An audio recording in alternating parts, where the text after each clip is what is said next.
We are live. Hello, good evening. Hey. So second part of education, but I'll start just by asking how you're doing since last week. Always a nice, polite question to ask somebody. But here's the thing, Graham. How do you answer that question? How am I?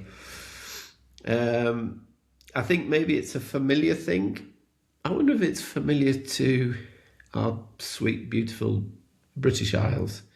You know, and generally you meet somebody, you go, "Oh, how are you?" It's kind of informal, isn't it? Really, but I think I've mentioned before, when I was maybe after the first few years working in Russia, and you would meet people who you kind of maybe weren't so friendly with, but you knew them, and you'd say, "Oh, hey, hello, how are you?" There'd be this sort of pause of, and you think, "Oh Christ, what have I done?" And it transpired talking to people that what you've done, you've asked somebody a really personal question. It's really intimate, which might require a very honest long answer. So my informality of going, "Hey, how are you doing? Are you all right? How are you?" But actually, how do you say that these days? Because generally, I'm fine. I mean, come on. I mean, I'm generally fine. But in relation to managing myself as best I can day to day, outside of that, it's fucking nightmare. I don't know about you, but I have this weird kind of anger in me all the time. And you're trying to, because I take a lot really personally, when one of these sociopathic pensioners, male, kind of start telling you something. I take that personally. They're talking about me and my relationship to humanity. So, it's a tricky one. Of course, I'll say, "Yeah, I'm fine, Graham. How are you?" So, how Hmm. are you, Graham? Yeah. Well, there is a We've kind of got 40 minutes. 40 minutes, okay? 40 minutes. Well, I'll start with my seventh birthday. Um, yeah. I mean, I think you're right. I noticed the same thing with conversations I used to have when I did field work. Sometimes you'd say, "How are you?" to people, and you can either reply with the kind of, "I'm fine." What are we doing? What's going on? What's the plan? But sometimes people would, again, like exactly as you said, would kind of pause, and it's a bit of a chasm, that pause, because you never know quite what to expect. Um, and of course, we're all broken in some fashion, and we all have our layers. I mean, it might be something we do for a podcast in the future. The theme of the everyday, the ways in which we Yep. reproduce everyday Nice. life, which is Nice. really Like that. precious and important, and something that you can't really name because it's supposed to be like wallpaper. It's not supposed to be something you go, "Hey, I really appreciate," that kind of thing. That Yeah. kills. It's like explaining a joke. But yeah, sometimes Yeah. people would say, "Well, things have been hard," particularly in Mozambique, where Hmm. everyone's life was hard. And it's kind of like the last thing you want. I know that sounds kind of selfish, but if someone explains why they can't see a member of their family, or why they're Hmm. going to have to sell gear to make ends meet, it leaves you with, particularly in the experience of fieldwork, it leaves you with a sort of complete, a kind of despair, really. You want to empathise, but you It's, feel the distance between you and the other person, and it's a helpless. Yeah, it's it's a a helpless tangle. thing. And I think that what you just said about the kind of almost banality of day to day is everything, isn't it? I mean, it really is Yeah, everything. yeah, it is. I agree. And the aspirational side of one, and how certain choices you make take you into certain whatever situations, but just the kind of ordinariness of everything, Mm. which of course was Hannah Arendt's take, wasn't it, coming out of the Nuremberg trials, which is a beautiful little book. Yeah, that really stuck with me in a way. Um, it taught me something uh, in a way that when knowledge produces itself, it allows you to think something that you previously just couldn't think. Which is back to where we were with education, Graham. Yeah, splendid, splendid work. I would say there, like a DJ. A You true segue. pro. Yeah, but yeah, I mean, it's a So good. yeah, there was. I mean, where we sort of left it. I mean, I think we had these sort of loose headers, which need more. I think between us need more discussion, really, and perhaps more nuanced between us, because there were a couple of things that came up that like many things, you go away and you kind of, what the hell did I just say, or what the hell did we Yeah, communicate? Uh, and there was something at one point when, with great confidence, you described enlightenment and you described your take on postmodernity. And afterwards, I went, I don't know what you mean. I don't know what you mean. right. Wow. Um, Mm. and in a way, the for us, I think doing these is it's a beautiful thing to be able to get past maybe one of those. How are you doing, Graham? Oh, I'm fine, thanks. Yeah, good. How are you? And maybe it's somewhere where you know we can get past these. I mean, it's a thing we've talked about. I know before of like it'd be like, oh, I can play a guitar. Oh, you can play a guitar. Good. It's like, and Mm. Yeah, yeah. my guitar playing is better than yours, Graham. Yeah, okay, good. And so the little headers I had were, I think I had this thing about the biggest shift we've experienced, you and me, relative, because we've had a relatively similar-ish experience of education, but also employment in education, whilst our subjects are different. There is the biggest shift I can recognise, and clearly was the shift between the higher education sector turning from a kind of really rightful pillar of what you described as this kind of basis of knowledge and education into this sort of economic business model.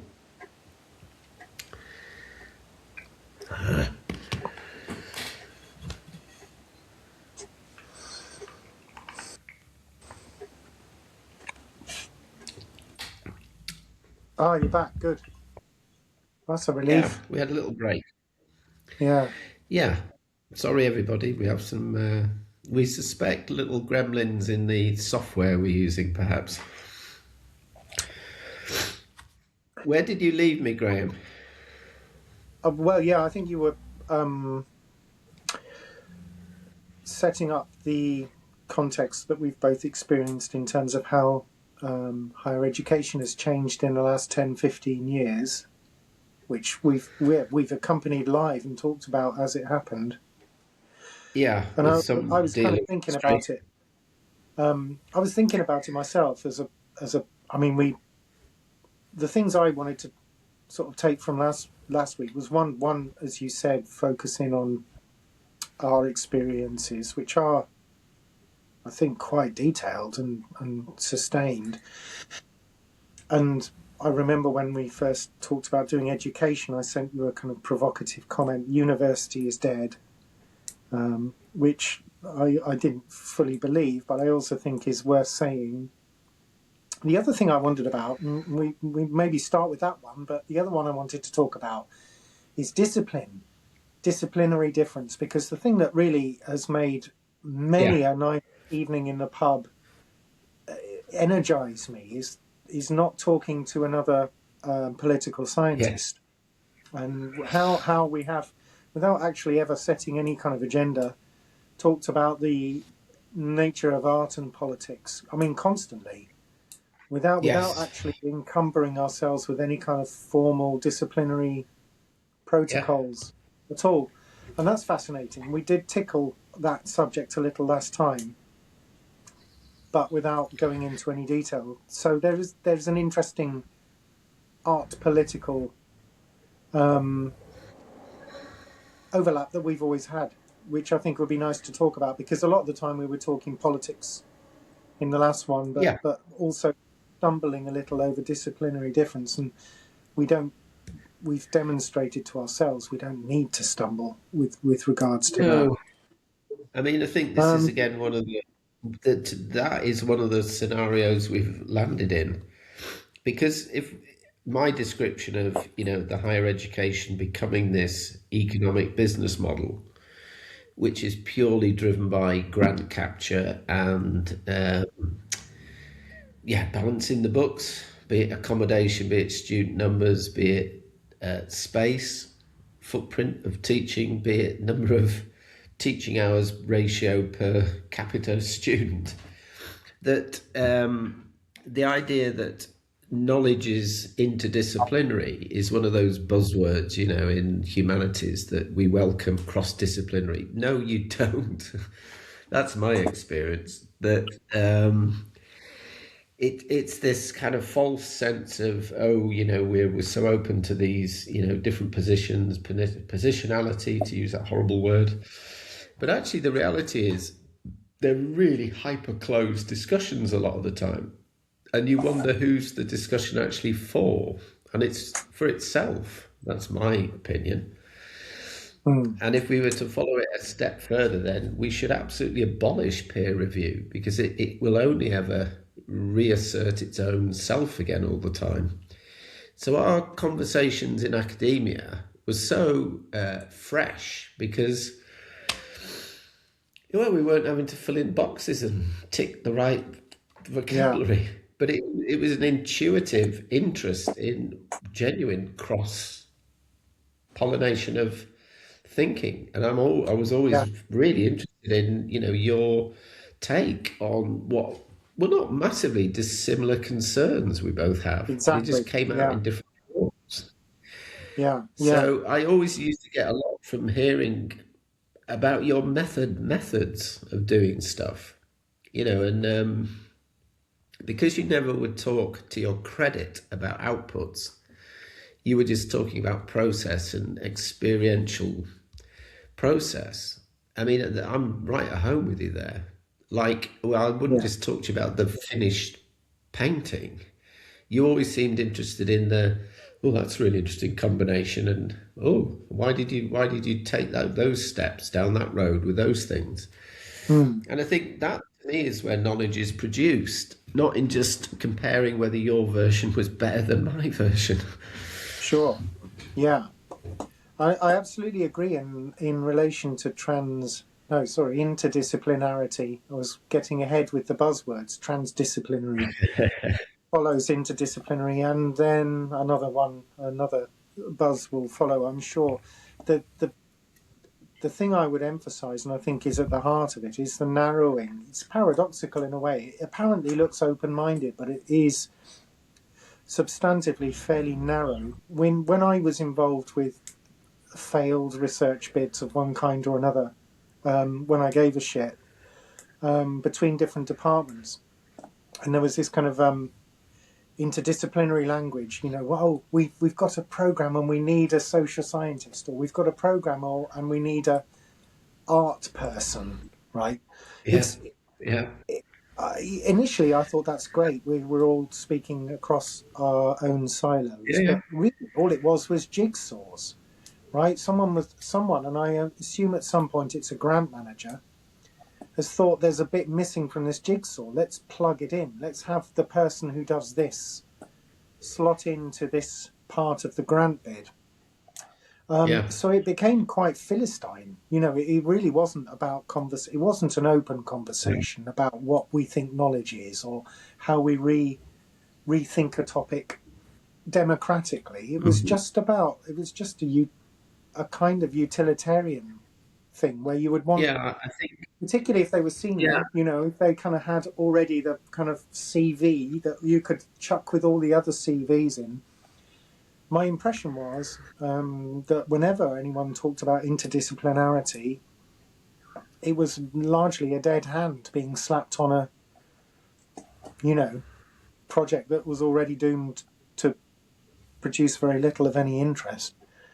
I Um, think art, but yeah, art's been absolutely uh, clobbered by that. Oh, we really value artistic contributions, and with no. I think this is where I agree with certain elements of your description of post-modernity. It's like a lip service, a superficial, uncritical lip service to think that you can just stick art on top of something without ever thinking what's the art going to bring. There's two really big university-wide research projects at Bergen that we've all been encouraged to contribute to. How do you point blank refuse? Because you know exactly you're just this token thing in the background. Oh, have you got some pictures of climate? Oh, maybe you could do some climate pictures for us. yeah, Without yeah, understanding that, art might be really critical of something, and it might employ tactics, methods that are not trying to sort of accumulate into this neat kind of thing that can be published in some form. And you touched on it a little bit last week, and I think it's the uncriticalness that we've got ourselves into based on this pressure from the economic. Well, it's the business case, isn't it? Where's the business case? Oh, well, we need 3 of those and 2 of those. I'm being really generalized here, but it's this idea that in order to fulfill, and it comes from the EU, comes down to the research councils, it then comes down to the VCs, then it comes down to departmental level to research managers, have to be seen to be including. And I've sat in enough high level university meetings that the room just goes quiet when you talk about art. And you just think, oh, well, fuck you. I'm not difficult generally in those situations, like you're coming out with some highfalutin. Because I often, art shouldn't be in the room at that point. That's my view. yeah. It's not That art. It's something very different that gets called artistic research, maybe, is in the room. It's not art yeah, itself. yeah. Which I think is another component of a bigger social process in higher education, which is the rise of the manager. Most modern universities, if we're talking about this 15-year roughly sense of sustained anxiety about the future of the university, which is Yeah. why I provocatively said the university is dead. It is surely, in large part, the rise of managerialism, and it's no exaggeration to say that a lot of universities sustain a cohort of managers um, who are the equal in terms of payroll and power to the teaching and research staff, which is quite something. Which is, I mean, in terms of the history of the university, and I'm talking about the UK here, I should say, Yeah. is quite the transformation. So a lot of these things, like dialogue across departments, are driven by a, a kind of worldview or a strategic set of aims that are either indifferent to or actively hostile towards intellectualism, which is something Yeah. I'm quite keen, again, in the same way as the Enlightenment, to defend and to defend in a kind of quite passionate fashion. You get situations where people who aren't researchers, people who aren't specialists, but wield the power for you to release money, seed corn money, which is kind of like a informal bribe system internal to the finances of a university. We think you're good, we'll give you a bit of money, and then you can get us £1 million with a 20% top slice off the top. Yeah, I mean, that's how it works. I'm not exposing anything outrageous. No, no. Where do you but yeah, think? that Where do you that kind of think, or why? managerialism, I think, is so important to understanding why everybody I've known in academic life um, is working hard, hoping for the best, but also largely feeling like the whole thing's going in the wrong direction. Yeah, where do you think that idea of, if I try and remember exactly your phrase, that management strata, where do you think it came from, or why do you think it came into being such a driving force? Because prior to that, it was a much more direct program leader, had a kind of autonomy over certain things, down into the course team and etc. Why did it happen, or should we say, why did we let it happen? That these Yes. things Yeah. suddenly became like, it's not at the top that the question was, but actually it's somewhere in the middle. And again, there's a kind of almost cliche to this, isn't there? But we did let it happen because the autonomy that rightfully was given to the specialists in the subject was sort of bit by bit removed. And different ways of measuring and benchmarking, to use another very horrible word, were introduced that kind of disempowered the individual lecturer to deliver a subject. Yeah. So it's not like one day it was one model and the next day it was different. It just sort of happened. Yeah. But is I think that purely driven by economics and the change in the financing of education?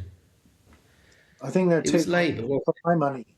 Yeah, I mean, I think there are two things which I mean, I'm sure there's many other um, threads to weave into the awful jumper that gets produced at the end. It would be a kind of horrible tank top, I think, it? Nice. to describe the ways in which power has been reallocated in universities. But the introduction of fees, established the Yes. premise that universities have to be financially sustainable, and as we know from the 3K initial ceiling, it's gone up to nine. Is it? I don't know anymore.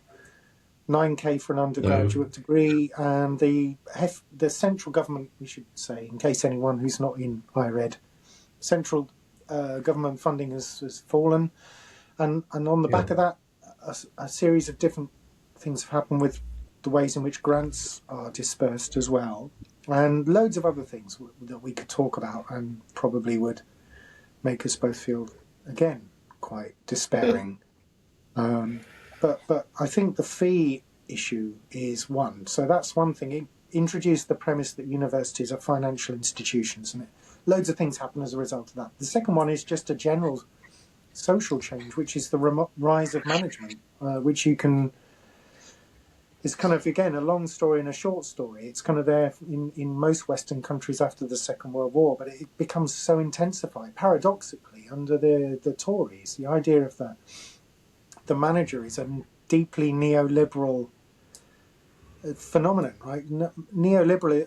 There's loads of discussions about neoliberalism, but it is both Stalinism and Hayekian free markets. It's never liberating anyone. It comes with its own tyranny. It comes with its own class, who necessarily oppress and subject people to the disciplines of um, the bottom line, the disciplines of the balancing of the books.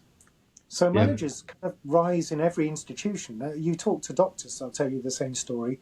Teachers will tell Yes. you the same story. Um, most kind of medium and large sized firms will tell you the same story. The difference between payroll and human resources. The rise of the consultant trainer who comes in to give you your latest training in whatever software management it is that you need to dedicate so much time to, even though it's completely pointless compared with what you're supposed to be doing. The bureaucracy and the free market are co-equal in the neoliberal Yeah. revolution. So there is a broader social political change that universities are there. But the thing I want to say before I stop, because I've talked for quite a long time, is that turn of phrase you used. Why did it happen, and why did we let it happen? because I think that's really revealing and uncomfortable. My experience was that most of the time when I was in meetings, having to kind of process whatever initiative had come from the managerial cadres in the universities I worked at, we were, and I'm not saying I wasn't part of this. We failed. We failed to come up with any kind of resistance to any of it, and we only have ourselves to blame to some degree. And that's not nice to say, but we never really. The union. That's another story. That's another But story. I know. Yeah. we kind of never bothered actually to say no at any point. Yeah, I'm hearing absolutely that, and I'm thinking about it. What it made for me the experience of the art school, because the art schools were independent of universities to begin with, polytechnics and independent art schools got assumed into universities and rapidly adopted again, why and how, but adopted this cross flat horizontal idea of the education system. And of course, in a matter of years, everything came up like, why do you need so much space? This costs so much rent. Why do you have tutorials every week when you can have one tutorial every 3 months or something? All these things came cascading in. And I remember there was a point where we just went, when I was course leader, it's like, no. But what we always used to do was put something back on the table and say, okay, however, for our subject, this works better. And there was a kind of weird tolerance of that up to a point. But then it just kind of just swamped everything in the end. And I should say, it's one of the reasons why I still feel it's really productive to be working in Norway, because the art school still has this sense of autonomy. However, coming over the mountains, you just feel the university, because they are now part of the university. It's going to change, but I think it'll change rapidly because a module structure has been introduced. Staff hours are being accounted for next to student contact hours. And suddenly I heard this in England 10, 15 years ago. It's coming. And Yeah, you have to say no. You have to say no to certain things because it just becomes assumed into everything. Oh no, well, we need to adjust this now, and we're going to have to relook again at space allocation because of the numbers. And you should say no, absolutely no.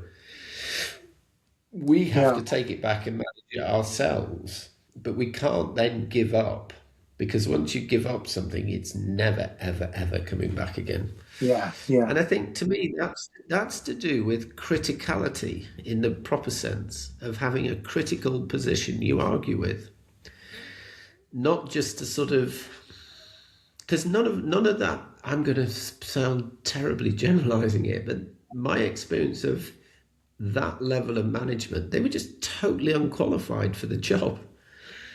So there was no criticality to it. So you never got like a critical position where you were able to argue or have a really productive dialogue that would meaningfully come up with a good solution. It was just you were given it and that's it. So this thing of criticalness really became a question about the students as well. And that, the biggest cliche is, well, they're just clients now, aren't they? We used to have a joke, we've got more clients this year and they're complaining because, what they've been told isn't what's happening. I mean, this is a joke, but it actually wasn't a joke. So the yeah, critical part is the very thing I know you value incredibly. And criticalness is not being critical of everything, it's having a critical position you want to discuss with. And it's about having a discussion, not saying, I think that's wrong, you have to do that. That's totally something else. And that got really confused and really abused in the end, I think. And I know we both got really frustrated at points, didn't we? About which is kind of Yeah. sad, but maybe. I mean, somebody said to me the other day, it's like, "Oh, just move on. You're getting too old. Let another generation come in and deal with it." I'm not sure I'd agree with that. I mean, there's a real I worry with that. didn't. Yeah. I mean, yeah. I mean, when you were talking about the this, you didn't use the phrase, but I think you were talking about that ratcheting effect. The fact that, as soon as you make some kind of a concession or you adhere to some kind of a reform, it's there and you can't move it. And then, of course, another reform comes along, and you think, oh well, okay, we can cope with that, and then it's there and you can't move it, and then another one comes along. So there's no kind of moment of Yeah. um, there's no coup in the university in which suddenly everything changes. It kind of ratchets um, every year. What would? A new. Yeah. What would change it would be the students. If the students took up and boycotted, or that But would that, definitely. Yeah, I have to be clear about what they're demonstrating about at this point. but if I they're don't think. demonstrating, if they're boycotting because of a lack of critical engagement with the subject, mind you, if I say that, then you'd get really done, wouldn't you, by the peers? I don't know. Um, I don't know. I think students there's no solidarity on that level, I don't think. Not they're collectively, at least. So, I think they're tired, they're indebted, and they're failed by the university, because most of the time when there are these big programmatic reforms, again, they're all dressed up in things like choice or I don't know module quite what that word is. interdisciplinarity. Experience. It's things like experience and choice, and obviously employability and skills and all of these stupid words. They come into universities where, until very recently, maybe changing, but they came into universities with no idea what to expect, and with a group of people teaching them that are usually very excellent, but fed into a whole series of teaching protocols where actually, as I said last week, they're kind of anxious. Lecturers are anxious and time scarce about taking what they want to teach seriously and becoming the authoritative, um, didactic teachers that they would probably want to be. So every time we give a student, every time we used to give student surveys to students, it's the last thing they wanted. They're surveyed to death. The entire Yes. technopolis of modern Yeah. life is survey the fuck out of people until they're empty. Yeah. They didn't want to fill these surveys in, and when they filled them in, they were meaningless. We didn't know what to do with them either. Nobody knew what was going No. on, and we were all exhausted. People would spend. I did for a time, but not for very long. Many person hours trying to plow through a load of stupid, um, agree, strongly agree, disagree, strongly disagree, And the number questions, crunching, anyway, complete are waste banal. of time, massive Yeah. waste of time and energy. So I think the problem for the students is that they and this is surely the biggest indictment of higher education, is that they feel completely lost and powerless. I mean, the Yes. whole point of education, if I may return to what I said last week, is that Yes. it should be some sort of a empowering, open form of inquiry that creates cells that are equipped to deal with the shit show we live in. But they don't. They leave with debt, Yeah, and it's confused, and desperate for a yeah, job. and I think knowledge and education is something that doesn't have um, immediate tangible outcomes. It might take time. If you've got things like problem solving skills, or you can work independently, or you can share yeah, critical thinking in any number of different forms, at knowing and understanding different contexts in which knowledge performs itself, and the independence to think critically. It's not like an obvious tangible outcome, is it? It's intangible knowledge that is Yeah. life. And I think, I went into art education not thinking, oh, I'm going to get a job at the end of it. It was like the idea that you were going to really begin to understand what does it mean to wade through this huge, incredible history we've left behind, to understand what tiny footprints and footsteps can you take moving forward. And I'm still doing it. The Mm. myth would be you would go to art school, and there is a type of art practice where you would learn how to be the commodity object that you could brand very easily. And now you would have your Instagram account, you'd be on TikTok, you'd be posting regularly, and you'd be a very knowable, probably a knowable person before you know the work, because you become a commodity. And I've no problem with Yeah. that if you understand it. But it was the notion, a tiny part of what art education, it was not about becoming the latest professional superstar, but it was about trying to really, yeah, that this idea of knowledge being this commodity, just, and that's how I see the way in which my only interactions now are in Norway, but there is this sense now, well, what are the students expecting to get at the end of all this? And you're going, I Yeah. think something in Norwegian that would be rude, maybe. And it's Yeah. just this total wrong question to ask. I mean, it's kind of an Precisely. absurd question. Yeah. Sometimes if Uh, you ask the right question, you force people to answer the wrong question, right? So there are these yeah, kind of yeah, questions. What do you expect students to get out of their degree? And if yes, you, as soon as you start to answer that question, you've lost because yeah, it's such a stupid question. So yes, whoever gets the question in first ends up, at least in the realm of discourse, um, ahead. But that point you make about one or two people having a strong social media presence, um, which is obviously again, one of the deep conduits of change in our little corner of the world's proletariat.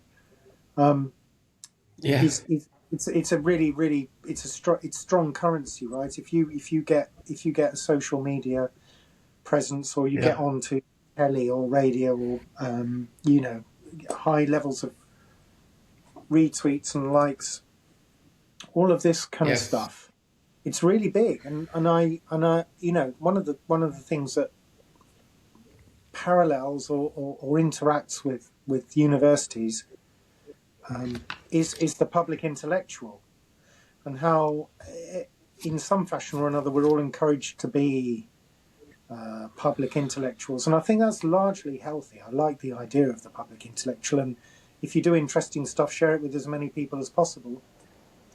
But the problem is, I think that actually, when we think outside of formal education and think about the ways in which disciplined or disciplinary knowledge can be shared outside of the walls of the university lecture room and office, it's tricky. It's a tricky time there because of the increasing. It's for my money, and this maybe is a bad time to talk about this because we have a short time. But the celebritization of knowledge, or the totally, indistinctiveness between what's seen as legitimate or authoritative knowledge and celebrity status.